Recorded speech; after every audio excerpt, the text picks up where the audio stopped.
Read the disclaimer. Hello everyone! As you know, Hasbro Beyblade X has officially launched with the generation finally beginning. However, with so many products released for Wave 1, what exactly is a product that you should be making a purchase for? In this video, we're going to be going over all of Wave 1 for Hasbro Beyblade X and seeing whether or not it is worth your money or if that shit should just stay back in the shelf in the store. Now, I do want to preface it by saying this. I do have a database where I do go a lot more in depth generally on most things. It's not updated too recently, but I am going to try to keep on updating it. As well, there's the competitive testing channel if you want to just see my thoughts more in depth, as well as generally all of my reviews, because this video is just going to be a quick summary. Starting us off, we have the collectors, or kind of just low priority. This section is basically very self-explanatory for the namesake. Starting us off, it is the Green Bucket Stadium. Now, while this stadium, you can say for some of the pros, is it can be cost-effective if you don't want to, if you can't afford a set, or if you can't import a Japanese stadium. This stadium, however, is very poor quality for what Hasbro is offering. No, you cannot hide behind, oh, but the price. It's poor quality. It's very easy to wear down. The gameplay is significantly worse than a regular stadium. And again, there is a difference between, let's say, the cost of what it did to make this thing and also just bad design choices. So unfortunately, the stadium does not much have, it has nothing good going for it. If it's the only stadium you can afford, that's the only reason to get it. That's pretty much it. Next up is Talon Terra 380 Ball. This is a single. Now, for each of the bays, we'll basically give you casually and then after competitive. So casually, no, because it has a pretty big gap and it's easy to burst and the stamina is not too good.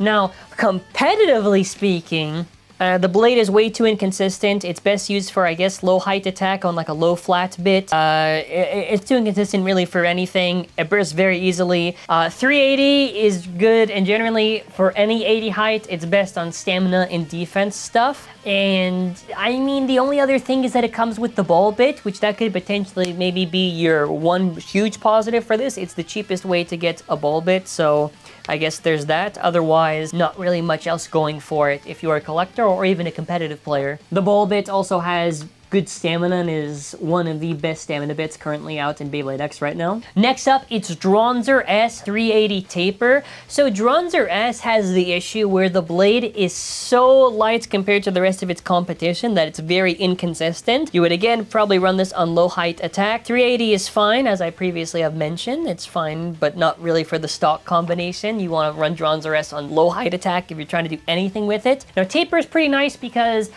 you know, you get the more control than a regular flat bit while still having stamina, so it's a solid balanced bit. But otherwise, Dronzer S doesn't really have much going for it other than the bottom, I guess, if you just want Taper. But at that point, you maybe would just get Steel Samurai. Steel Samurai, now that we're talking about it. Casually speaking, the stock combo is not good. You need to replace that ratchet, which is the middle part of the blade. 4 sides burst the easiest out of any other side. You always want 4 sides at the lowest height possible, otherwise it's kind of trash. But the Blade of Steel Samurai is basically good in any attack versus an attack matchup, so like a taper versus flat, that type of stuff. But other than the taper bits, and maybe the blade, there's not really much else going for it, because even the blade, it's like, it's kind of hollowed out, and it's a little bit too inconsistent, so yeah. Next up, we have Horn Rhino 380 Spike. So Horn Rhino is decent for defense against some of the lower tier stuff. Once you get to some of the upper tier, like Shark and Phoenix, it'll probably die and burst very easily. In pure attack, so if you use Rhino only on attack combinations, because of its compact and a little bit of aggressive shape, you can maybe do okay, but the stamina of it isn't the best. The Ratchet's fine, but for the stock combo, don't do it, especially the bit. Spike is just awful. Spike is like at best meh, but the issue is it doesn't have that much good defense, and the stamina on it is not really that good. Next up, we have our goods section. So this is where this is like a decent purchase for you to actually make on any of the stuff that I'm mentioning. Starting us off off with Aero Wizard 480 Ball. What's the benefit in Aero Wizard? Well, you have a blade that probably has the best raw stamina out of anything in Beyblade X right now for Wave 1. If you wear it down, it can maybe be good for defense. The stock combo is terrible because of 480, so you want to replace that if you're going to be using it. It does have the benefits of having the ball bit, which is good for stamina. Otherwise, you get overall a mix of like stamina slash defense and decent for the bit, but you definitely want to run Aero Wizard probably on a lower height if you're going to be using it. Or you could do a tall height, I guess. Honestly, yeah, you could do tall or short. Next up is Helm Knight 380 Needle. Helm Knight, the blade. Actually, the stock combo, by the way, is pretty much good. I would say it's decent, I would say, if you just casually just want to use stuff. Obviously, only against attack stuff slash balance, but Helm Knight has good defense and stamina, and 380 solid versus that stamina defense combinations. And Needle is okay as a defense bit. It doesn't have that much stamina, but it can take some pretty big hits. So overall, pretty good for that. You have Sword Drawn 360 flat. So Sword Drawn is actually, the stock combo, by the way, is again decent, just solid, I would say. Sword Drawn, the thing is, when it's mint, it hits super, super hard, but eventually those triangular contacts wear down over time that's poking out on the side. It becomes a little bit more rounded off and a little bit more inconsistent, so you'd probably eventually start running it on defense and maybe stamina combos because it's more rounded off, but it's okay for attack, I guess. 360 is a fine, nice, solid ratchet. It's well rounded off, and flat is a decent attack bit. Next up, you get Chain Incendio and Aero Wizard for the 2-pack. So Chain Incendio, by the way, both combos are good. The Wizard or the Aero Wizard combination is a good solid defense, I would say. 460, you might want to replace it, but it's fine, I guess, for that. Chain Incendio is also okay, since decent combination. Now, to also mention this, as we're going to get into it, Chain Incendio is pretty good because it has good stamina, defense, and attack properties. It's pretty versatile. It can deflect opponents pretty well. 560 is really good because it's well rounded off and it's thick. High taper, so basically high and low bits, the difference is that high bits are 1 millimeter taller, low bits are 1 millimeter shorter. High taper is good if you maybe trying to defeat certain combinations and trying to hit it at a better angle, but otherwise, overall, it's pretty good. I mean, you get the needle bit, which is fine for taking those hits, and it's okay on the Aero Wizard, so yeah, good value, I guess. Next up, we have the Knife Shinobi 480 high needle and Keel Shark 380 flat 2-pack. So this is where you're only getting it literally for, like, I guess the bits and I guess the blade, because Knife Shinobi is really, really bad. It's worse than Horn Rhino. It fucking sucks, dog. It does come with high needle, which is the only saving grace for Knife Shinobi, where high needle is better than regular needle because it's a way different shape and has more stamina on it, and it's better on the height generally for defense, since it can tower over the attackers. Keel Shark is really, really good because it can smash into opponents into the knockout zone or launch them up into the extreme finish zone, and overall is a super solid attack blade. I think, I mean, the Knife Shinobi, the stock combo is terrible. The Keel Shark combination is okay, but you generally want to run attackers generally on a lower height. 380 is fine, I guess, for that. It's usually used for defense and stamina, and flat's just a solid regular attack bit. So overall, just for really the shark. Now we get to the must-have section. This is where this is like, if you're getting into it, you need these releases. So we have, starting us off with the Winder Launcher. Okay, now we get to our Beyblade X Winder Launcher, which is my recommendation. So for this launcher, what makes it a top recommendation is the fact that this is your basic launcher that Hasbro gives you. Now, obviously for cost, it makes sense that they put this launcher here. However, this launcher is crap. Now, it has a very low launcher count. Obviously, the ripcord is not doing it any favors. Now, what a launcher count basically is, it's how many rotations this thing gives. It's a super, super small number. Not only do you get longer, but way more of a count on this one, but better to grip and hold, like in events. Like, this is kind of fine to hold, but obviously it's not for everyone. This is a lot more universal. Now, for a Winder launcher, your next question is going to be versus a string launcher, what is the difference between the two? So it's really simple. Winder launchers, you technically get more power, less control.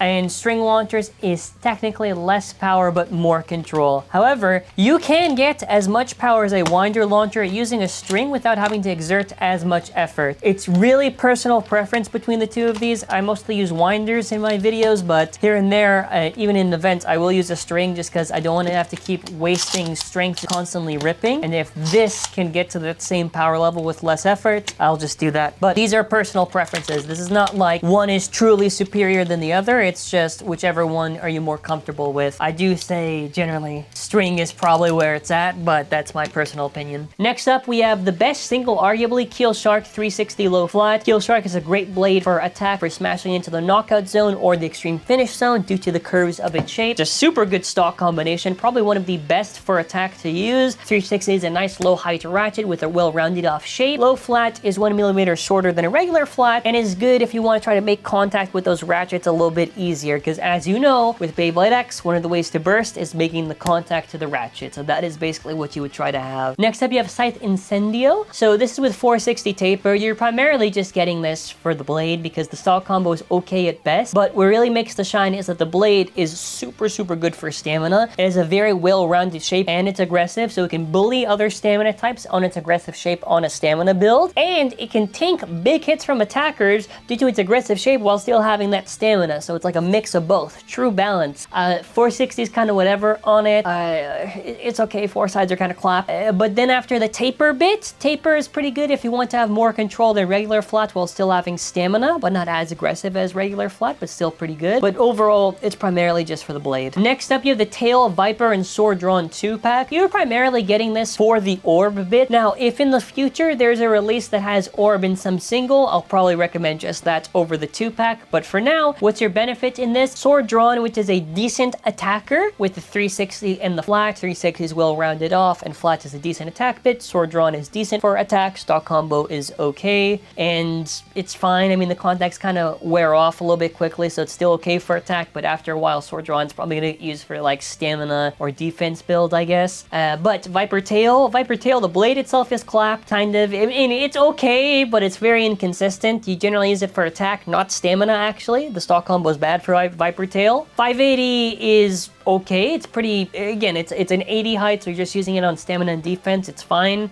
5 sides is pretty nice. And Orb is the main bit, because Orb compared to Ball, your big difference there is that it just has maybe slightly better defense in comparable stamina. And then after to number 2, you have to mention this. Soar Phoenix, the deluxe string launcher set. Oh man, what good value is this? First of all, you get a string launcher, which string launchers are good if you basically just want to have more control with less effort to try to launch your bay compared to a winder, because winder you have to exert more effort, while winders maybe you can technically have more power. String is just super solid, so that's pretty nice just to have. Not only that, but the Soar Phoenix blade is really good. The stock combo, by the way, I'd say is pretty strong. So if you're just casual and you just want to use a stock combo, it's good. Soar Phoenix is a good blade due to its heavy weight. It can be used in stamina and attack combinations, and its defense is highly versatile due to its heavy weight in nature. The shape is clapped, but it's carried by weight. 960 is the best low height ratchet to use because the 9 sides are not as exposed as the other sides, so it has pretty good burst resistance. And Gear Flat, only in Hasbro stadiums, kind of gets a buff because of the small space and because it's kind of a little bit of attack bias. It's very easy to kind of move around and hit your opponents very easily, while Gear Flat can still self-KO pretty bad. It's not as much as a negative as you would think in this stadium. So overall, super great value. Finally, you have the number 1, the Extreme Battle Set. Is this a surprise to anyone? The Extreme Battle Set comes with the main stadium you need to actually play with. It's a proper gameplay design on it, very close to the original Japanese stadium in design. The bays that it comes with are one that's pretty good and one that's pretty shit. Tusk Mammoth is fucking terrible.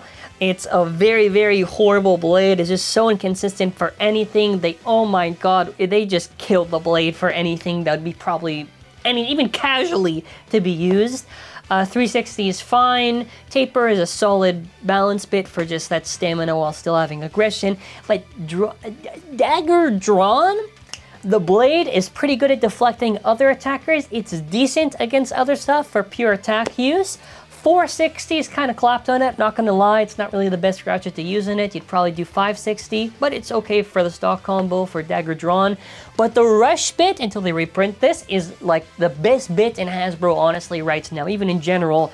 Because how small the stadium is, you can't be trying to hard launch as much as you normally would because you can self-KO. Rush is super controlled in its movement, and you still have that good aggression. The repeated extreme dash, it's a must-have in that regard. So overall, as we end off, that is kind of it for Wave 1. I think we have a lot of good options, some better than others. Keep in mind, maybe there could be some pros and cons over other ones, but I would love to mention this. If you are trying to get any of the Japanese Beyblade products, there of course is molabays.com. We have Beyblade X products, Beyblade Burst products. It's an optional way to support the channel, helps keep the channel alive. I appreciate any support regardless. Now, I understand if you want Hasbro products, but listen, I got you covered because there's the Amazon affiliate link for Canada and US, which both of them should be active. Or if the Canada is still not active, then just the US one for right now. But there is an optional way to support the channel. I do get a little bit of commission if you use that link, so please, I need the money.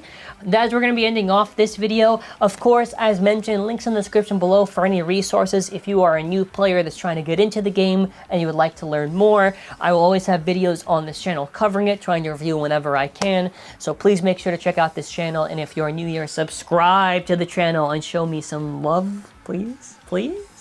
But yeah, ending off, what was your first purchase for Hasbro Beyblade X? And if you just got into the game, do you have any questions? Hopefully people in the comments can actually help each other out. That'd be super sweet to actually see. But yeah, that's kind of it for this video. I do want to give a huge shout out, as you see the end screens, to KIO and Fabel for all the help on the scripting and giving their personal thoughts. It was really, really a huge help and greatly appreciated. So I want to say thank you all for watching. That's going to be it for now. Take care and bye.